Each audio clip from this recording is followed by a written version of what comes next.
Recibimos ahora con grandísimo gusto y también es un privilegio contar con estos minutos con Claudio Paulillo, es el director de Búsqueda, director y editor de Búsqueda, y además presidente de la Comisión de Libertad de Prensa e Información de la CIP, de la Secretaría Interamericana de Prensa. Claudio, buen día, ¿qué tal? ¿Cómo estás? ¿Qué tal? ¿Cómo te va? Bien, muy bien. Bueno, empezó en el periodismo, primero, un reconocimiento muy especial a este 40 aniversario de Búsqueda, ¿no? Muchas gracias.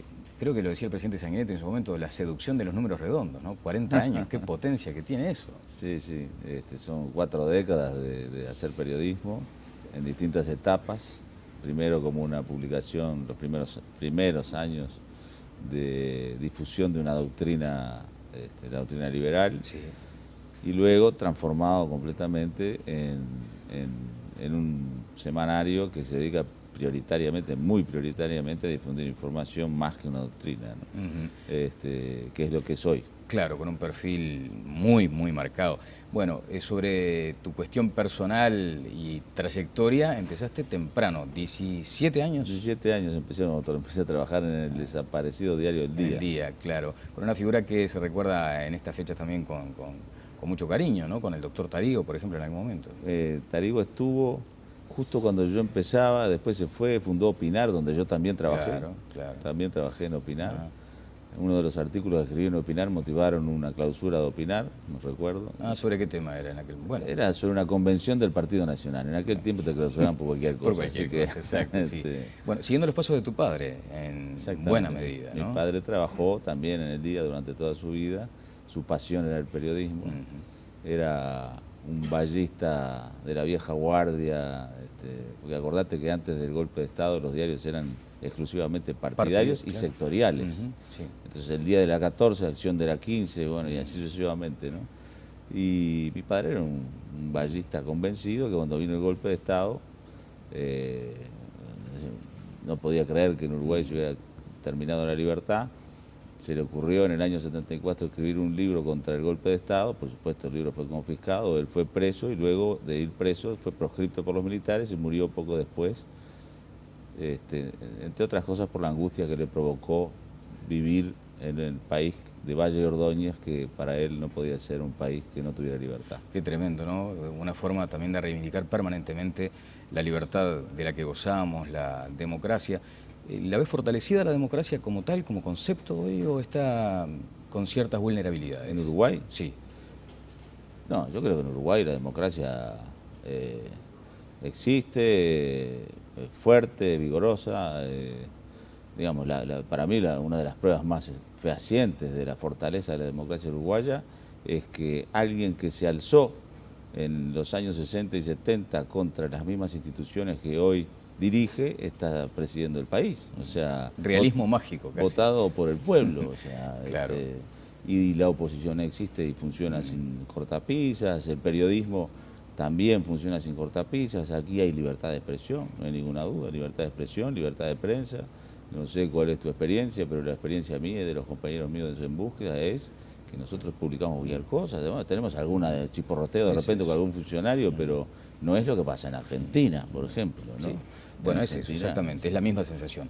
Lo de Argentina, un capítulo aparte, me gustaría detenerme en eso más adelante, pero hoy mencionabas lo que hizo tu padre con aquella publicación. Y en estos días estamos conmemorando los 10 años de aquella fractura, lo decíamos con el doctor Talvi recién, aquella fractura institucional, social, fue tremendo aquello. Y escribiste con los días contados, un éxito editorial porque la gente en alguna forma tomó aquello como una Biblia para entender. Sí, en realidad fue una sorpresa para mí el éxito editorial porque estaba escribiendo sobre algo que todo el mundo sabía que había ocurrido, pero ordenar los hechos, digamos, y ponerlos todos juntos dio la magnitud del momento que vivimos, claro, ¿no? Del momento terrible que vivimos. Claro, Claudio, allí se plantea, y me parece que es un tema interesante para considerar, la disyuntiva que a veces se le presenta al periodista respecto a la publicación, a la información de datos. Por ejemplo, en aquel momento había seguramente en la redacción opiniones encontradas respecto a publicar o no lo que eran la fuga de capitales. Claro, es decir, la corrida bancaria determinó en algún momento la salida del conjunto del sistema bancario de 100 millones de dólares por día, ¿no? Y eso se publicaba en la información que publicaba el Banco Central. Era como la temperatura, claramente. Sí, bueno, pero entonces me recuerdo que tuvimos una discusión en aquel momento con el entonces presidente del Banco Central, el doctor César Rodríguez Valle, una discusión pública porque fue una entrevista que se publicó, que él decía, bueno, hay que tener mucho más cuidado en la publicación de eso, porque eso, la publicación generaba nuevo estado de ánimo para la corrida, ¿no? Pero el argumento es, bueno, siempre lo mismo, ¿no? O sea, es primero información pública. Segundo, uno dice, bueno, no publico para contribuir al bien superior, digamos. Sí, al bien superior de frenar la corrida. Pero al mismo tiempo le oculto al que tiene depósitos en ese banco la información. ¿Qué derecho, quién soy yo como periodista para decidir esto va, esto no va, en función de un bien superior que yo creo que es superior? Capaz que el bien superior es que la gente sepa. Y ahí es la disyuntiva y son los dilemas éticos que uno tiene todos los días. ¿Y en ¿no? ese dilema cómo lo resolverías hoy, por ejemplo? ¿Publicando los datos? No, nosotros resolvimos en aquel momento publicar. Sí, sí. Y hoy lo resolvería del mismo modo, porque yo creo que además eran datos públicos, digamos, no era que teníamos que andar averiguando banco por banco a ver cuánta plata salía, sino que el Banco Central publicaba la información, o sea, cualquiera podía acceder a esa información en las páginas web del Banco Central. O sea, claro. tampoco... Bueno, lo cierto es que aquello de los días contados generó toda una cuestión hacia la interna del periodismo también, ¿no? Porque, salvando las fenomenales distancias, el caso Pluna, por ejemplo, hay información que ustedes consideran, no, esto es reservado, por ahora no. No, bueno, a esta altura no sé qué puede ser reservado en el caso Pluna, ¿no? Han sido tantas las idas y venidas, las sorpresas noticiosas, ¿no? Las sorpresas noticiosas que hay respecto a este caso tan horriblemente manejado por el gobierno. O sea, el gobierno ha manejado muy mal este tema. Realmente es un tema que, si uno se lo pone a pensar, tiene razón el presidente cuando dice, este es un tema que interesa a un porcentaje menor de la población, porque es solamente un porcentaje menor el que utiliza aviones para volar. O sea, es decir, los que viajan en avión son la minoría de la sociedad. La mayoría ve los aviones pasar por el aire, pero lo hicieron tan mal, digamos, esto es una crítica, sí, es una crítica, lo hicieron tan mal que yo creo que es un manual de cómo no hacer las cosas, es decir, lo hicieron tan mal que si se hubieran previamente puesto de acuerdo, vamos a hacerlo mal, pero bien mal. Bueno, no les habría salido tan bien. No les habría salido tan bien. Ahora, esto le ha significado también... Y ha llegado, por lo tanto, al comentario de doña María y don José que nunca tomaron un avión. Porque dice, ¿qué pasa ahí en Pluna? ¿Cuál es el negocio? ¿Qué anduvo mal ahí? Bueno, pasa que hay un agujero posible para el Estado, que ¿no? termina pagando doña María y don José. Exactamente. Ahora, Claudio, sobre este asunto, por ejemplo, se ha reprochado una vez más la acción de los medios. Es casi que como una costumbre esto. Bueno, en la época de la presidencia de Valle te conté que también se reprochaba la publicación de cierta información. Todos los gobiernos reprochan la publicación de del signo que sean, reprochan la información de publicaciones que no le interesan que salgan a la luz. Eso es parte del juego democrático natural, la tensión entre el periodismo y los gobiernos, el periodismo libre y los gobiernos. O sea, eso es una cosa natural, de la cual no nos podemos quejar, es parte del juego, ¿no? La cuerda de la guitarra suena bien si está en su justa tensión, digamos, exactamente. ¿no? En Argentina diferente absolutamente. Totalmente, porque en Argentina no es que haya esa tensión natural y saludable incluso para la democracia, sino que hay un avance casi fascista del gobierno de la presidenta Cristina Fernández y del entorno de la presidenta Cristina Fernández, ya no solo sobre los periodistas y los medios críticos o independientes, sino también sobre el Poder Judicial. O sea, ya está cuestionada la independencia del Poder Judicial, la separación de poderes. A tal punto que se señaló que la CIP había presionado a la justicia en esta última circunstancia. Bueno, eso sí que es muy cómico, que la CIP pueda llegar a presionar a la justicia es ridículo. O sea, que vayamos nosotros a... no tenemos chance de presionar a la justicia porque no tenemos poder para presionar a la justicia. Sí nos reunimos con jueces. Y no secretamente, sino en reuniones que estaban agendadas y eran públicas, había periodistas en la puerta del lugar donde estábamos reunidos. Nos reunimos con miembros del Consejo de la Magistratura, con jueces penales, con intelectuales, con académicos, con periodistas del gobierno y con periodistas que digamos, que están en una posición crítica. Y te voy a decir, varios jueces nos dijeron cosas muy espantosas. Por ejemplo. Por ejemplo, uno de los jueces con los cuales hablamos y que justamente está involucrado en tener que decidir sobre el caso Clarín, concretamente, que es lo emblemático en este momento, nos dijo que las presiones que reciben los jueces son absolutamente terribles, es decir, de parte de miembros del Poder Ejecutivo, no de parte de soldados de la cámpora, digamos, ¿no? Presiones in extremis, digamos. Sí, presiones como esta. Dijo, hay una persecución fascista, dice, al punto de llamar a los jueces y decirle, bueno, si usted falla contra lo que nosotros creemos que debe fallar, entonces su familia va a tener problemas. O autos de la CIDE, o sea, del Servicio de Inteligencia Argentino, parados en la puerta de la casa de la familia de un juez. O llamadas a un juez diciéndole, usted tiene un hermano que tiene 85 años y que en el pasado fue miembro de las Fuerzas Armadas. Le armamos una causa por violaciones de derechos humanos y lo metemos preso si no abandona este caso o si no falla a favor nuestro. Terrible, o sea, terrible. Sí, la verdad. Uno no puede, estando tan cerca, no puede imaginar que estas cosas estén sucediendo. El asunto es que allí hay como un germen que emerge de lo que fue la intención de regular a los medios. Exacto. Entonces, ¿esto debería ser qué? ¿El costado patológico de esa vocación de regular? No, mira, al principio la ley de medios, como se la conoce allá,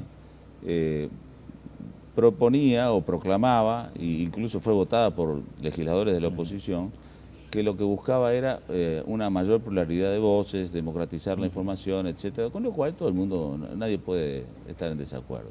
Para lo cual, bueno, algunos conglomerados mediáticos que tenían muchos medios tenían que bajar la cantidad de medios que tenían, en fin, tema de frecuencias, los negocios, etcétera.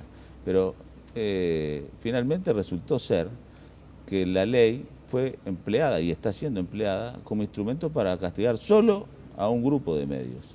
Hay muchos medios que están por encima de lo que prevé la ley en materia de tenencia de frecuencias, radios, canales de televisión, canales de cable, etcétera. Pero solo uno es el que interesa al gobierno desguazar, que es el Grupo Clarín. Ciertamente es el grupo más importante de la Argentina, pero hay una intención política en el desguace, porque el que dio la autorización para que Clarín tuviera, digamos, esa magnitud que tiene ahora en cuanto a cantidad de medios, fue el señor Néstor Kirchner en su último acto de gobierno en el año 2007.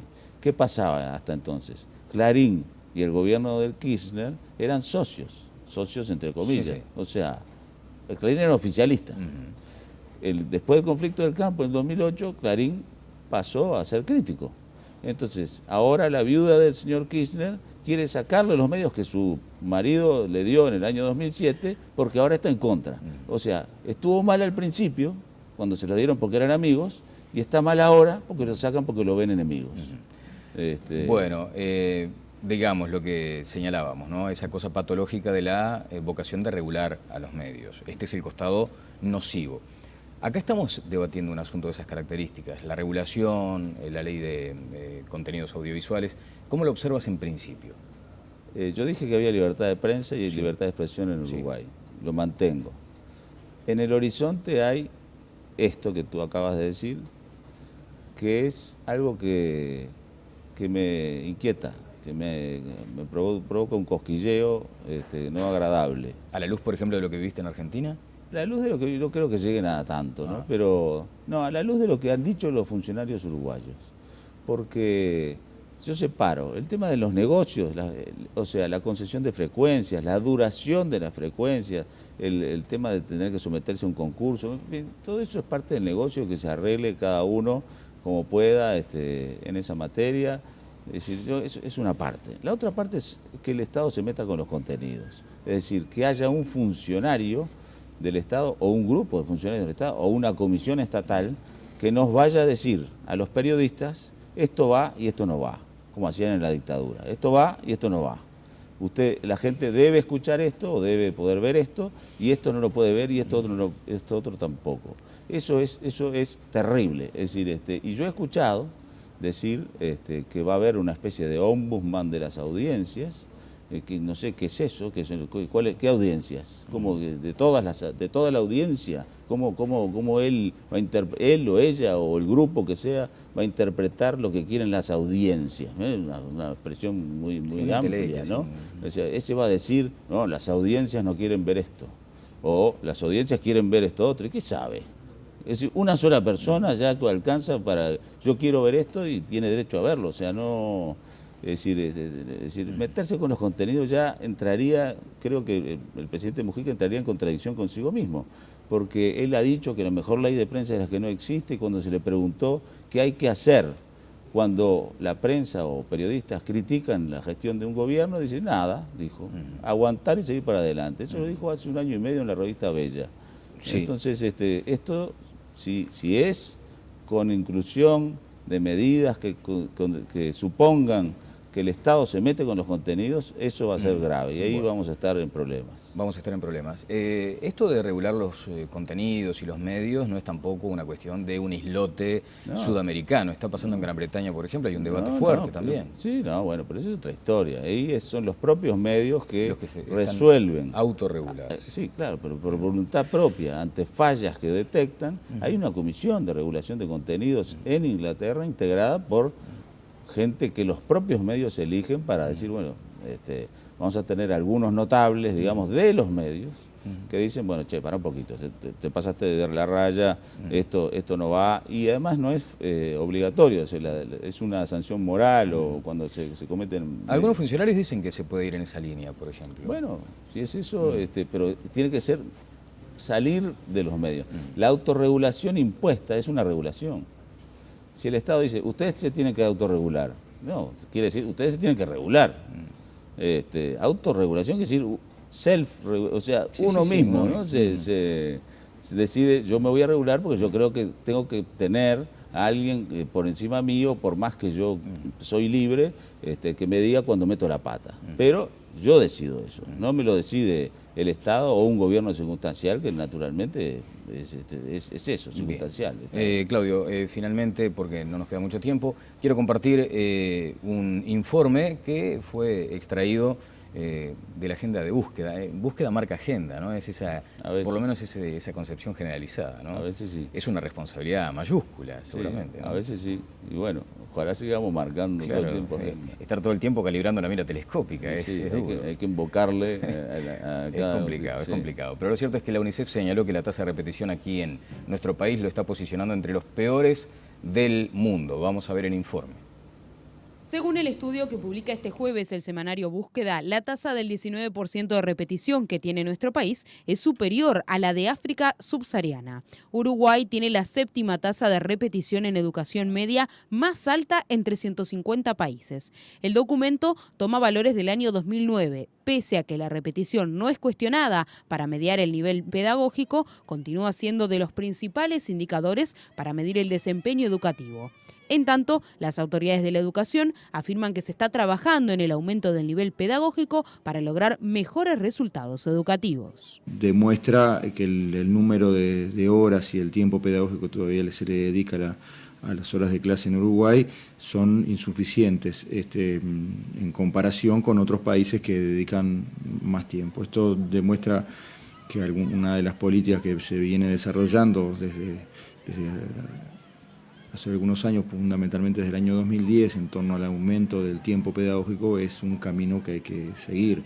A nivel de educación primaria se está trabajando fundamentalmente en lo que se llama la campaña Cero Falta, para asegurar una mayor cantidad de días efectivos de clase. En educación secundaria también se están tomando medidas administrativas para mejorar y evitar el ausentismo docente, porque no son solo las clases teóricamente que se den, sino las clases que efectivamente se brinden. Bueno, apelando al término que es brillante, además el nombre del semanario, búsqueda, ¿no? La búsqueda de estas cuestiones que a veces no queremos ver, como ciudadanos no queremos ver. ¿Compartís que a veces también el semanario se transforma en esa cosa de decir, miren que también nos está pasando esto que está muy embromado? Yo creo que el periodismo tiene la obligación de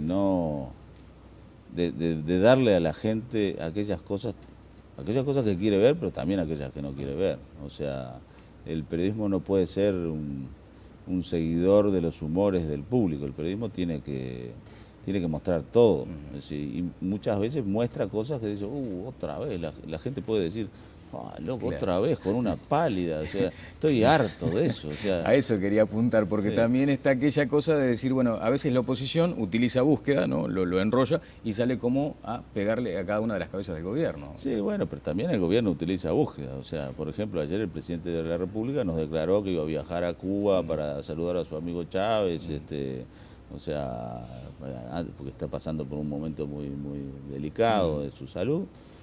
Búsqueda no es funcional a la oposición ni al gobierno. No, y después se usa, los que quieren usar para una cosa o para otra, que lo usen, pero no, nosotros no estamos mirando eso, ¿no? O sea, no. Y además cuando damos una noticia de que el Uruguay tiene, por ejemplo, esta noticia, de terrible noticia, ¿no? Que hace, yo qué sé, 30, 40, cuando yo iba a la escuela, yo fui a escuela pública, sí. Es decir, no había estas tasas de repetición. Entonces, son llamadores incluso para las propias autoridades de la educación, porque, bueno, ellos ya conocen las cifras probablemente, y si no la conocen, bueno, se lo estamos informando para que tomen cartas en el asunto. Porque, acordate del discurso del 1 de marzo del 2010, educación, educación, educación y otra vez educación, y todos los políticos deberíamos levantarnos todas las mañanas y escribir como la escuela en una plana, tengo que ocuparme de la educación, dijo el presidente Mujica, ese 1 de marzo del 2010, una de las cosas más recordadas de su discurso. Bueno, no está dando resultados todas las políticas que se han aplicado a la luz de estas cifras, y lo que está dando resultados son algunos experimentos públicos, como el del Liceo número 4 de Maldonado, claro, o privados, como el del Liceo Jubilar. Es decir, quiere decir que eso está dando resultados. En barrios carenciados y de gente muy pobre, es posible sacar a la gente adelante. Entonces, ¿por qué no se copia eso? Digo, no hay que inventar nada. Es decir, porque todo el Estado, todas las escuelas no copian esos modelos que están allí. Es decir, para verlos y para funcionar en base a esos métodos que aplican y que son exitosos. Bueno, es cierto. Seguiremos con atención entonces estas investigaciones de búsqueda. Queríamos aprovechar estas circunstancias para saludar el 40 aniversario, para también tomar conocimiento de la experiencia de la representación de la CIP en Argentina, pero nos volveremos a ver pronto, Claudio. Con mucho gusto, Daniel. Muchas gracias por la invitación. Claudio Paulillo, director de búsqueda e integrante de la CIP. Pausa y seguimos adelante.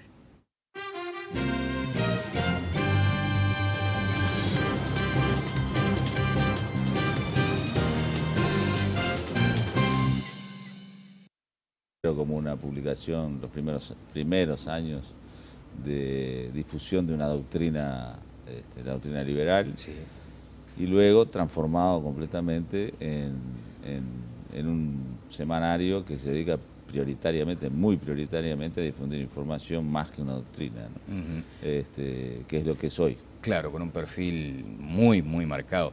Bueno, sobre tu cuestión personal y trayectoria, empezaste temprano, 17 años. 17 años empecé a trabajar en el desaparecido diario El Día. El Día, claro. Con una figura que se recuerda en estas fechas también Recibimos ahora con grandísimo gusto, y también es un privilegio contar con estos minutos, con Claudio Paulillo, es el director de búsqueda, director y editor de búsqueda, y además presidente de la Comisión de Libertad de Prensa e Información de la CIP, de la Secretaría Interamericana de Prensa. Claudio, buen día, ¿qué tal? ¿Cómo estás? ¿Qué tal? ¿Cómo te va? Bien, muy bien. Bueno, empezó en el periodismo, primero, un reconocimiento muy especial a este 40 aniversario de búsqueda, ¿no? Muchas gracias. Creo que lo decía el presidente Sanguinetti en su momento, la seducción de los números redondos, ¿no? 40 años, qué potencia que tiene eso. Sí, sí, son 4 décadas de hacer periodismo en distintas etapas, primero exclusivamente partidarios y claro, sectoriales. Sí. Entonces el día de la 14, acción de la 15, bueno, y así sucesivamente, ¿no? Y mi padre era un vallista convencido que cuando vino el golpe de Estado no podía creer que en Uruguay se hubiera terminado la libertad. Se le ocurrió en el año 74 escribir un libro contra el golpe de Estado. Por supuesto, el libro fue confiscado, él fue preso y luego de ir preso fue proscripto por los militares y murió poco después, entre otras cosas por la angustia que le provocó vivir en el país de Valle de Ordóñez, que para él no podía ser un país que no tuviera libertad. Con mucho cariño, ¿no? Con el doctor Tarigo, por ejemplo, en algún momento. Tarigo estuvo justo cuando yo empezaba, después se fue, fundó Opinar, donde yo también trabajé. Claro. También trabajé en Opinar.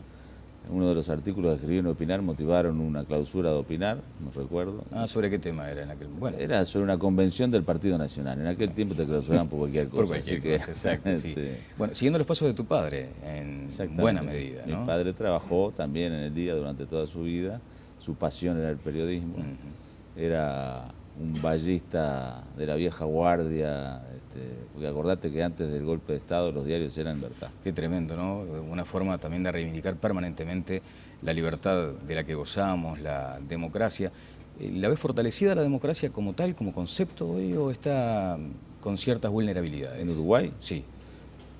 No, yo creo que en Uruguay la democracia existe, fuerte, vigorosa.